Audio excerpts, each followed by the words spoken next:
आज की ये गज़ल यूनिवर्सिटी के उन बलूंगड़ों के नाम जो घर से पढ़ने तो आते हैं और यूनिवर्सिटी में क्या हाल होता है ज़रा वो बयान कर रहे हैं।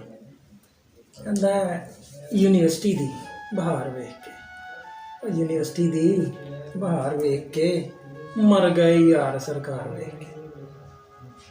कहता कोई किसी नूं अंगूठी पावे, कोई किसी नूं अंगूठी पावे यार मरे इनकार वेख के। मेकअप फैक्ट्री बनाना छड्डता, मेकअप फैक्ट्री बनाना छड्डता त्यार अपने ही शाहकार वेख के। इत्थे जमीनां जेवर सब कुछ विकिया, इत्थे जमीनां जेवर सब कुछ विकिया बस अखां दी चमकार वेख के।